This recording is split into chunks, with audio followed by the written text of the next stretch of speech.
So Valerie Kennedy, you're running for the NDP in the Nipissing-Timiskaming riding. This is your first election? It is my first election. What made you decide to run? So it was kind of like synchronicity. I know that Charlie Angus was stepping down, and we need a strong voice in Northern Ontario. So I've got integrity, empathy, and strength, and I've been working for Charlie for probably 5 years on his campaigns. Oh, okay. And he's a very good friend of mine, and John Vanthof, who's also the NDP, MPP. I worked on his campaigns, and he won just recently. So yeah, you know, having NDP in the north is very important. We need strong voices for Northern Ontario. What makes yours a strong voice other than being able to know how to run a campaign? Okay, so just a little bit of my history. Yeah. I worked on the railway for 40 years. I was the first woman to ever work in transportation. And for about 25 or 26 years, I was a union rep. So I was the chair, the women's advocate, the political action person, and mostly because I want to make sure that people are taken care of properly. Right. And that's my role. So now I am retired, and I work as a occasional teacher and a librarian because I want to be in the community. But being a leader in the north is so important to me. I'm very much about transportation, taking care of people, and definitely thinking about the big picture of Northern Ontario. Oh, for sure. I used to live in Nipissing. Did you? Yeah, I worked there in 91 Okay. when the mill was taken over by the employees. Right. Yeah. That's a big thing. Well, I can talk to you a little bit about that. Yeah. Well, I worked at the ONR, the PCs provincially decided they were going to sell the ONR and privatize it. Yeah.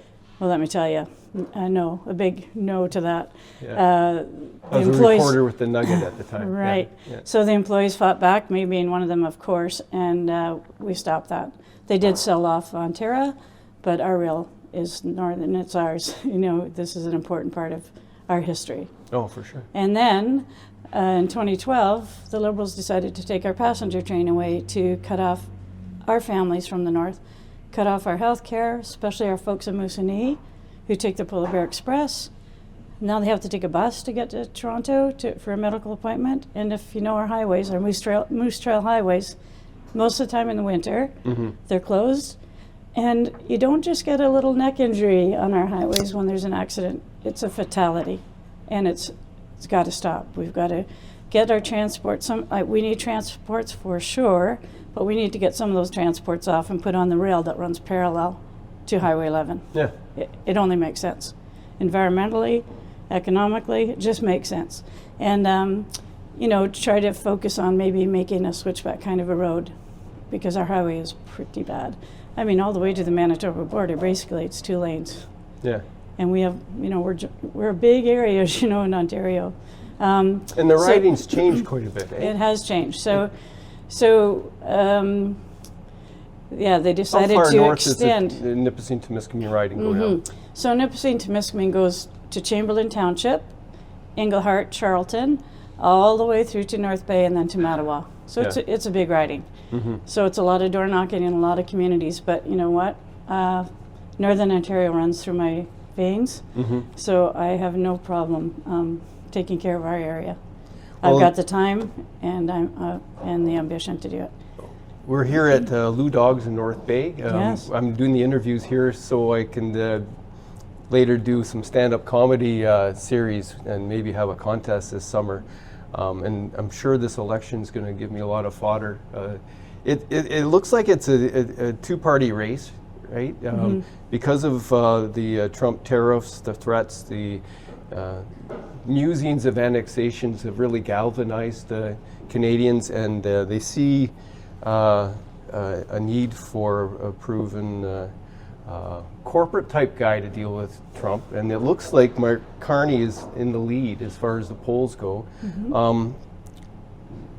That opens up the conversation about strategic voting because there's a certain faction that were supporting the Conservatives up until this point because of Trudeau and the anti-Trudeau, the anti-woke, and other things.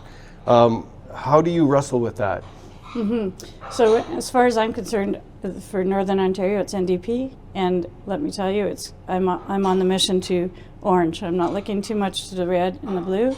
I'm going straight ahead because it's the ethics of our country. Mm-hmm. It's about the working class, and it's about dental care. And that being said, people say, oh, we went with the Liberals. We went with the Liberals because we wanted to have dignity to get our teeth fixed. Yeah. And we wanted to have some pharmacare. So whether that be diabetes or birth control, we knew for a fact that the PCs and the Liberals were not going to do that. So we had to get in there because we're for the people. Right. And the majority of people are working class people, and we have to take care of the working class. And as far as I'm concerned, let's tax the billionaires instead of spending their money overseas to be hidden or tax dodges. If we did that, there would be no Canadians that didn't have a little house to live in and some food in their fridge. Give everybody a bit of an income so you have dignity. Because the way I'm feeling right now, and I'm very strong about our unhoused people, I feel like it's a vicious circle. It's unhoused, mental illness, addictions. We have to stop it. Liberals and the PCs are not going to stop it. We care about people. We're not going to put them in jails or fine them $10,000 for living in a tent. It's ridiculous. We're going to take care of this issue by giving everybody some dignity. And with dignity will come hope. Well, the NDP play a very important role in Ottawa because they do often end up with the balance of power and share that power to get things done. So I wouldn't be one to hold it against you for going with the government and keeping it going, even the 2022 election, right? Which some would say was needed, some would say it wasn't, and I know there was a lot of calls to try to take down the government, but that was only advantageous to the Conservatives, really. The NDP doesn't look like it has a strong war chest and backing right now. And the leader's third election, right? So third election, but third time. I mean, this is his third time in power. Where the other guys are not. Carney or Poilievre have not been in for 3 years, right? Three terms. Yeah. Well, tell me about that. Like your leader, Mr. Singh. Tell me what makes him a good leader for the NDP. Okay. So I know Jagmeet. I've met him 4 times. I'm going to meet him again on Sunday. He is a true soldier for Canada. Like he really, really is. He actually has worked, and built his own business, and he's done well. And there's nothing wrong with doing well in a business. But he really is the grassroots guy that we need in this country. Because as I said, a majority of the people are working class. They're not millionaires and they're not billionaires. We have to take care of our folks in Canada, and he will lead that charge. And he has, and he will continue to do that. My question is how there seems to have been an erosion of the labor support for the NDP. How do you get that back? Yeah, it's a big one. I'm a union advocate, so that would be part of it. The NDP, of course, always supported unions. It's been like a family, kind of the same philosophies in most unions. I'm from Unifor. That's my CAW and then on to Unifor. And our philosophy is actually the NDP platform. It really is. It's about taking care of people, the working class, and our poor folks in the auto industry right now. We have to take care of them because in Northern Ontario, you might not feel that, oh, well, that's the auto workers, they're down south. But no. When you affect our Canadian auto industry, everyone is going to be affected. We have to take care of, those folks that are being affected by the tariffs, which are absolutely ridiculous. As far as the tariffs go, I truly believe that Trump is not going to last so long insofar as being the leader. I'm sure that he's imploding the United States right now. Imploding, a lot of people's ideas and thoughts and values. That's not going to happen in Canada. Let me tell you, when we open up our provincial borders, basically, so we can drink wine from the Okanagan and eat lobster from the Atlantic and take care of all Canadians, we're going to rise, and we're rising up. As we rise our Indigenous communities, we're all going to be risen by that, by their ethic and their strength. We're going to rise up. So we should never have to have a license to work in BC, if in the healthcare profession. There's a lot of friction for workers between provinces because there's some barriers there. some caused by the unions protecting their own too. Well, you know what? We're about protecting workers, of course, but by opening up Canada, we're going to be more into manufacturing. Like if we cut a tree down, we're going to manufacture it. We're going to build homes here, and that's what we need. That's a big thing. We have the best, even just example of the Ontario Northland Railway right here in town. We were not a refurbishment company, but we took it on, and I'm telling you, you see the skilled trades people, men and women working in that company, and they get the GO cars, the GO train cars, and they strip them down to metal, just the metal walls, to take the trucks out and everything. And when that car goes out of the O&R shops, that car is better than when they first got them brand new. It's just beautiful. So we have the skilled trades in Canada to manufacture and take the natural resources, actually work with them, not send them other countries. Let's fix them, do them ourselves. I feel like I'm a very strong advocate for Northern Ontario insofar as we have all the natural resources. The natural resources have been taken out of Northern Ontario, going to Bay Street, and with our hard tax dollars, funding these places, and then they sell them out to foreign countries like our Highway 407. That's got to stop. We have to take care of our folks. Our business, really. It is. Right? Well, and not taking care of our tax base because those are our hard-working dollars that, support those places, and then to sell it off, it just seems like a crime. To me, it's a crime. Well, Northern Ontario should be the richest place, basically, in the world. Yeah, with our natural resources. It should. And it isn't. It's been pillaged for sure, right? Yeah. And if it wasn't for the unions at the O&R, we wouldn't have an O&R in North Bay right now. Well, we would have been privatized. Yeah. There's no question about it. Yeah. And I'm a proud union member because, think about being a union person. I used to sit around the kitchen table with my dad, who was a union activist when I was a kid. And, the changes that the unions have made for working class people is fantastic. Like we get our weekends off, or you only have to work 40-hour shift. You get benefits. You get a living wage so you can actually send your children to school. And everyone should have that right, to be able to take care of their family and not have to go to, food banks and work in precarious jobs, which is pretty predominant right now, and it should be stopped as well. When a person has to work 3 different jobs to pay for their rent and pay for their food, that's criminal. Where's their time for their children, for their families, or to have a family? What's the most important platform in your plank going into this campaign? My most important thing, here's one. I'm a strong advocate for our Indigenous folks. So what I say about the pipelines, east-west, do you think we need a pipeline? I worked in my dad was a pipeliner, and I know about the pipeline history, and I know that's important across Canada, but let me tell you what we can do, because that will take forever to put a new pipeline in going east and west. We've got a railway that goes east to west. Put it on the rail. We make the cars in Canada to ship the oil. That's what we do, and we don't. It's not going to take long.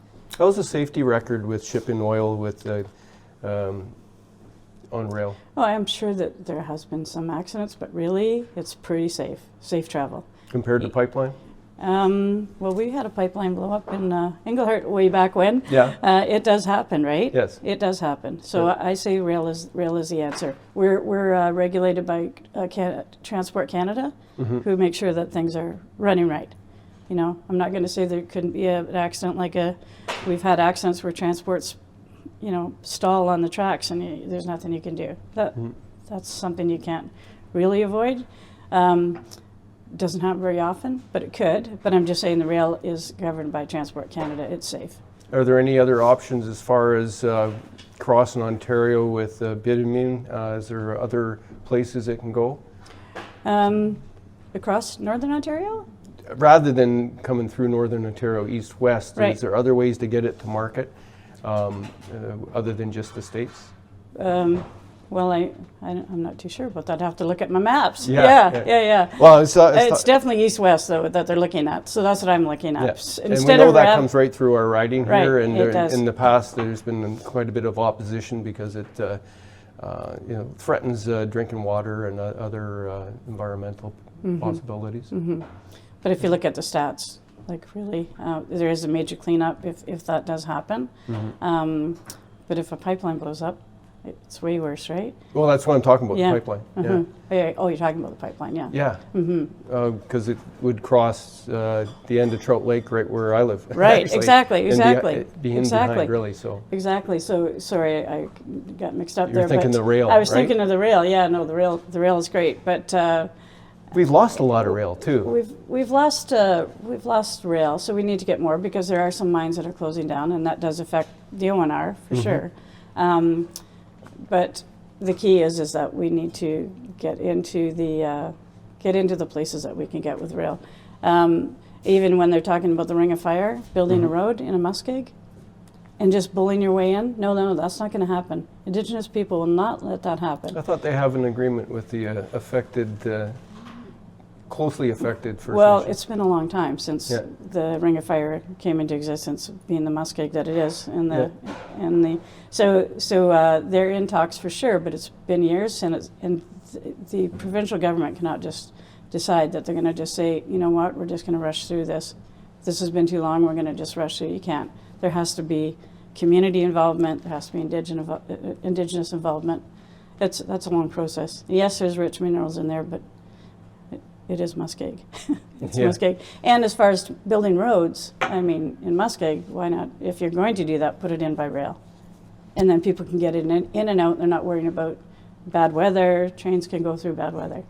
Well, I know that was the argument, but I think it was lost as far as what they're deciding to do. I'm not sure why.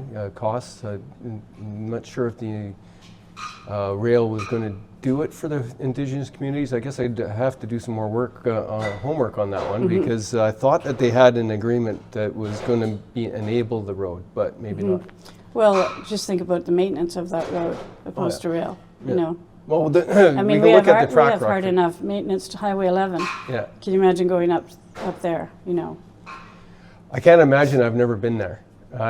Like I say, I lived in Kapuskasing, but I've never really lived in the heart of northern Ontario, which is so far away, and it's usually fly in, right? Right. Have you ever flown into? I have not flown in. Yeah. No. There's I think 3 provincial territory organizations touching our riding now. You got the Anishinaabe 9.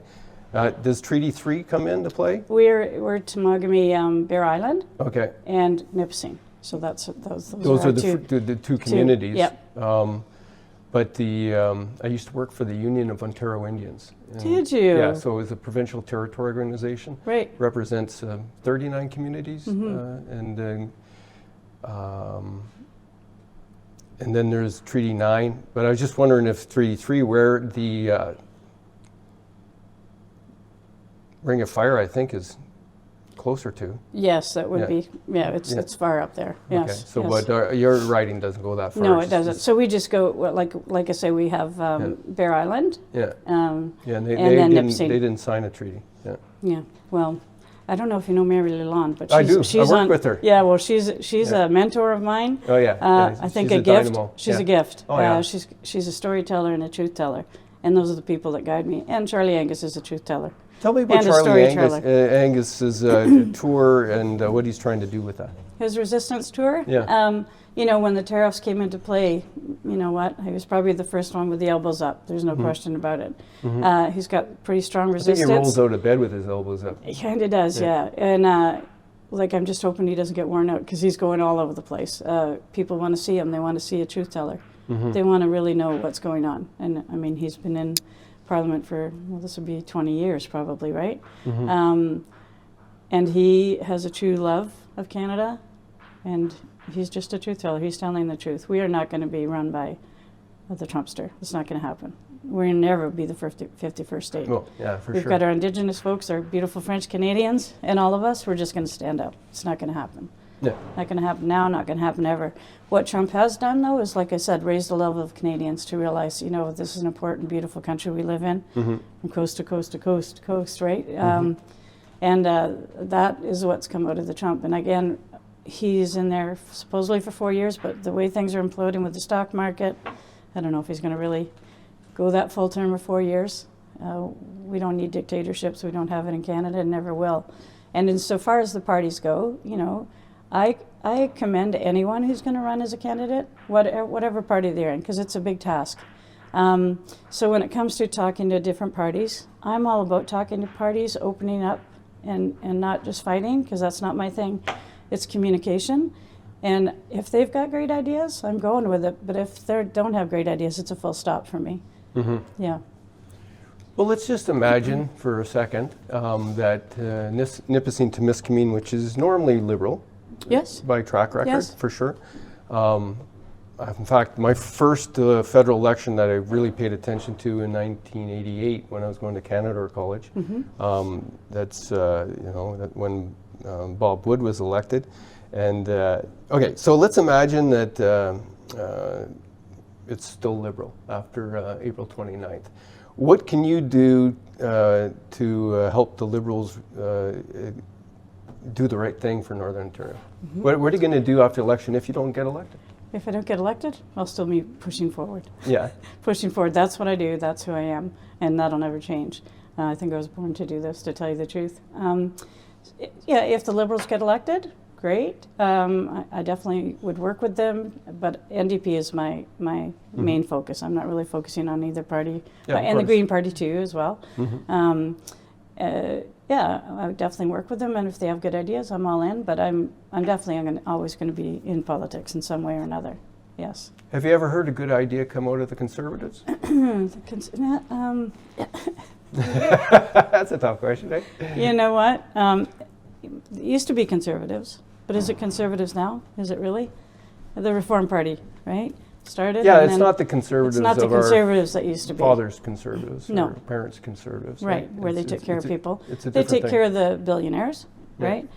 And when I see Polyev with a bespoke suit on and work boots, and with a bunch of union people behind him, I mean, it kind of bothers me. He's never worked.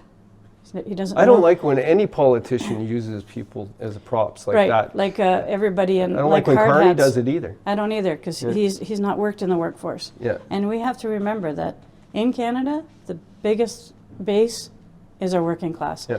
And the people that are not able to get proper jobs, or working in precarious jobs, which is, like I say, terrible. We've got to stop all that. We've got to lift the middle class. And I have no problem with people making money. Never. I mean, businesses are the backbone of our country. But I do when they get so greedy that they're hiding their money. You know, we are taxed hard. I get it. We need to be taxed, for sure. There's all important things, our provincial parks, our highways, our hospitals. You know, we're so blessed in this country. But when you're a billionaire and you're hiding your money, when that could go through to take care of our people that are unhoused, I find that deplorable. Well, we allow companies to find tax havens in Bermuda, which Mark Carney's being accused of being involved with Brookshire, I think, right? Where they avoided $5 billion in taxes. Is there anything they propose to close those loopholes so that corporations that start here pay their taxes? Pay their taxes, and they stay here. Yeah. They stay here. Yeah. And as far as foreign companies too, buying our properties and just leaving them empty, that's a no-go. And I'm just driving through North Bay, just down Main Street and to the end, like near O'Gorman, and I look at these buildings that are all empty. Even downtown, why are they empty? Why don't we have homes in those buildings? We don't have to reinvent the wheel. The building's there. Let's just fix them. The NDP, of course, are going to give money for housing, a lot of money for housing, because this is a big concern. As I say, if we don't start to do something immediately, this is never going to end, and we're losing our families. These aren't just people. No one wants to live unhoused. No one does. And this has to change. A lot of it's provincial as far as supporting people with addictions and mental health issues and social supports, right? So it's we have a unique situation as far as that goes. But describe to me how the NDP would give money for housing. How is that going to work? They're just going to build a lot of houses, and they're going to and we're not building houses that are like $400,000 houses. We can't afford that. No one can afford that. We're going to build houses that people can actually afford. I have a 1,000 square foot house that probably would go for $400,000, right? And so it doesn't take much to get there, but it's a bigger house than one family needs.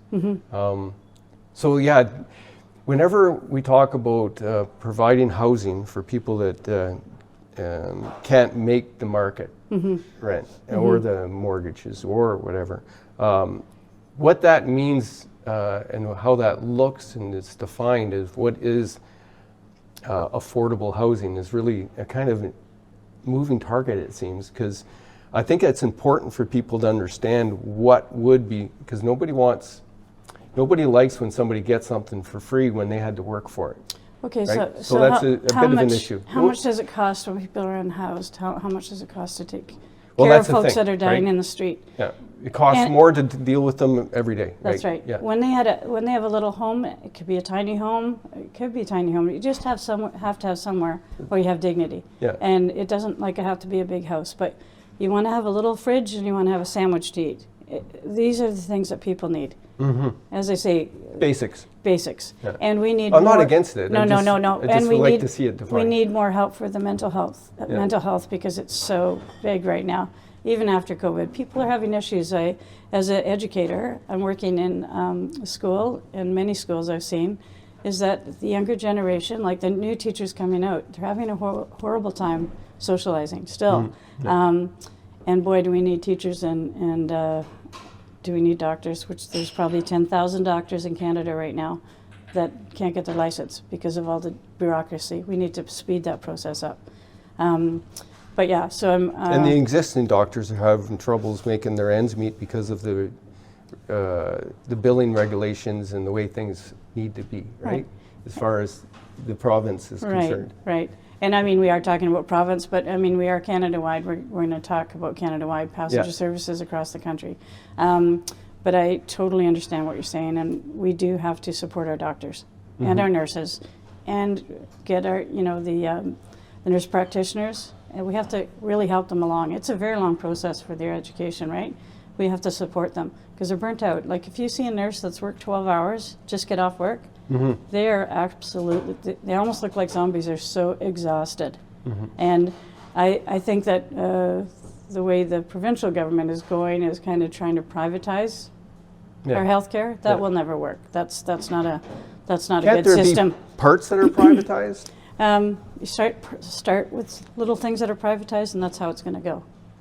We don't. But we already have some private we do. options, We right? do, but and that is taken away from our healthcare system now, because they're. Well, I know the game that's being played. Yeah. But it's a big I game. don't know if there's a win where we can reverse it to have accessible and available and timely public health for everybody, because of the way healthcare system has changed to be very much more than just basic keeping you alive, right? And more expensive treatments, right? And there's no end, it seems, to the expense of treatment. So how could we ever afford to do it just by public? Start taxing those billionaires. Yeah, let's tax the billionaires. Yeah, and millionaires, really, eh? Well, I mean, really, and realistic. Yeah, there's a lot. Millionaires. Anybody is over not, 10 million? Yeah, 10 million sounds good. That sounds good. Yeah, Let's start Yeah, there. let's start doing that. Yeah. Because that is going to make a difference. We have to take care of folks, and if it is more expensive medication, make sure that people have jobs, that they have benefits. Yeah. Make sure that we're doing some pharmacare. I was listening to a podcaster. He's out of England. He was Gary's his name, and he explains it really well. He was asked, when has there ever been a time with a functioning economy where the rich were taxed progressively more the more they made, and it was working out? And it's actually the best example is 1950s America. And they, in those 50, 60 years since, they've the rich have been able to reduce what they pay through their political system to the point where they have decimated the middle class. Of course, they were keen on the free trade that outsourced all the jobs too, right? Right. So it's you can't give the rich control. No, you can't have the rich controlled. No, they can't control the world, which they are in the States, but people, please, they must, in Canada, know that there's hope and know that we are going to get through this. And we're going to get through it arm in arm by, being in your community, starting right at the municipal level. If you want to run, because it's important you have a voice. We have to have a voice, and we have to have a loud voice. We have to have integrity, but we have to have a loud voice that's going to be heard. Municipality is where it starts, then provincial, and then federal. We all work together. We're not separate. Like we kind of all work together and build this country to what it has potential to be. And again, taking care of our Indigenous folks is pretty extreme. I used to talk about the Indigenous folks and get quite emotional because of the struggle. But then I was told by a very respected elder, we've heard that. We've heard that. We need your strength. We need your strong voice for us. We don't need that, everyone's getting upset kind of thing. We need a strong voice, and we need leadership. I'll give you a little, I'll share something somebody told me early in my work with Indigenous people. It was not to call them our Indigenous people. If I said that, I apologize. It's the Indigenous people. Yeah, because it's a very definitive sort of distinction, right? That's right. And it puts it better in perspective because when I explain the racism to people, right. and when they claim that the Indigenous people have rights that they don't, I explain to them it's not a race issue. And they said, well, one race is being treated better than another. I said, no, it's a government-to-government issue. We signed agreements with them, legal binding international law agreements that recognize their government right. and their rights they already had. So it's not a matter of comparing rights as a Canadian. Yes, we have different rights than them. Because they have their own rights, right? That's right. So it's, I think it's a little bit more education on the real sort of perspective of our relationship with Indigenous people here. And we have to reach out. We have to reach out to people like Mary, like so many great people around here. I'm pretty sure it was Mary that told me that. Mary's be careful like about a book. Your language, because language means a lot. It does. And she taught me much about perspective into how to look at treaties and agreements and law from a different shoes, right? So I mean, personally, I feel, this is my personal opinion, I feel privileged to be able to walk on Indigenous land, and we're visitors here, right? We're all visitors here, of course, but I mean, and I feel that is a real big issue for me, is to make sure that the Indigenous are definitely taken care of. Yeah, definitely. Well, disclosure, my son's in status Indigenous, and it reminds me to look through his eyes as far as the relationship goes, and what those, why it's important. I kind of look at myself as a guest in Indigenous territory, yes. right? So I try to act like one. When I think and talk about Indigenous issues, it helps keep it in the right sort of framework. And even about civics, like, civics should be taught in school right from day one. Even small, even starting thinking about the community, and then move up to think about the government, because kids are engaged. Please don't think they aren't, because they are. They're very, very engaged. And you want to make sure that they know civics right through, because it is important about their community and how to take care of it. Yeah. I know algebra is super important, but you know what? I'd rather them learn a little bit about their communities and how to budget and how to live and how to treat your community, and how, if you build your community, you build your province, you build your country. Well, to build on that, because that's a really good thought, I think having civil discussion debate courses would be helpful as well, because I think Canadians have lost some of our ability to have a good, energetic debate without debasing the other side. That's and right. Without being, by being crass and rude, which seems to be a value for some people, but really isn't. Right? It isn't. Yeah. It really isn't. So if any of that can be sort of pushed forward, is just tone down the rhetoric, Right. and be respectful, because we are brothers, sisters, neighbors. That's right. Even across party lines. We Across have to party we have lines. to tone that down. Because Yeah. it's, I mean, I've been to Parliament, I've seen the Gong Show there. Yeah. I don't know if that's just for the public, but it's kind of Yeah. crazy. And it's bullying beyond words. Yeah. Like we teach our children not to be bullies. Yeah. Go to a baseball game or go to the Parliament, you're going to see bullying. Yeah. And you know what? There's no need. Open communication, I think- thoughtful communication Yeah. is important. I love what Charlie does sometimes in advocating for certain things, but I think sometimes he goes over the line in that respect. He gets a little bit. He treats a bully like a bully, and that sort of just leads to more bullying. Right. Well, one thing I can say about Charlie is he knows his history. Yeah. Oh, he does for We've, sure. You know, we've worked in And he's lived it. I'm from Timmins. Yeah. He's from Timmins. We've lived the Yeah. life and then some, right? So he's seen what's happened to people. Yeah. And he's got a pretty strong voice. He's passionate. He's Yeah. very passionate. I'm passionate as well, but Yeah. you know, he's got the history behind him. He knows. Yeah, yeah. Yeah. No, he's done the homework and he has the receipts. And And he has way more supporters than not. You know what I mean? He's got the big voice, and he's a true Canadian, standing up strong for Canadians. Yeah. And Canada wants him everywhere. I think he's going to Alberta. He's going to the East Coast. I don't know. He's all over the place. I hope he takes a rest and he's take care. Is he gearing up for a leadership run? Not that I know of. No? No. Very good friend of mine. That's never come up.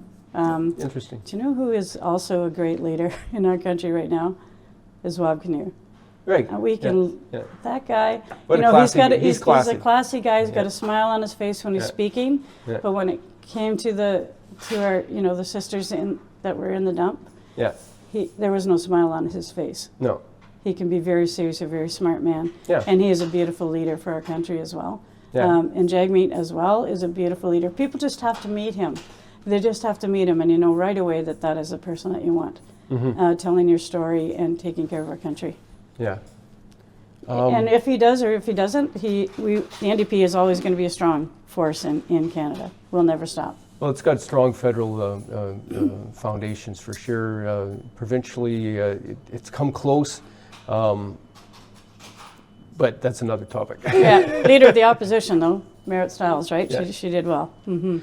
Let's just wrap it up, and I Okay. want to give you an opportunity to say what you think the viewers need to know about you and this particular election in Nipissing-Timiskaming. Okay, so I've been door knocking, I've been phone calling. It is about meeting the people. I've been going to businesses along the street, seeing how I can help them, see if they have concerns. I'm just at the heart level.